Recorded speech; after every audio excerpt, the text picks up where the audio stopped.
નમસ્કાર મિત્રો, પુષ્પદત્ત ચેનલની અંદર આપનું હાર્દિક સ્વાગત છે। હું છું કેવિન દવે। ની આસપાસ બનતી સામાજિક તેમજ ધાર્મિક ઘટનાઓને નિહાળવા માટે અમારી પુષ્પદત્ત ચેનલને લાઇક કરો, શેર કરો અને સબસ્ક્રાઇબ કરો।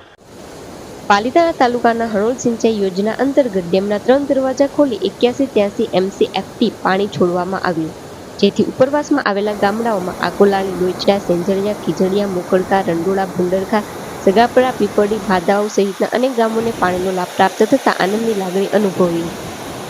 ઉનાળાની ઋતુમાં લોકોને પૂરતું પાણી મળી રહે તેવા હેતુથી પાલિતાણા ધારાસભ્ય ભીખાભાઈ બારિયા દ્વારા મુખ્યમંત્રી ભૂપેન્દ્રભાઈ પટેલ અને પુરવઠા મંત્રી કુંવરજીભાઈ બાવળિયાને રજૂઆત કરતા સમયસર સૌની યોજના અંતર્ગત પાણી છોડવામાં આવતા આભાર વ્યક્ત કરવામાં આવ્યો।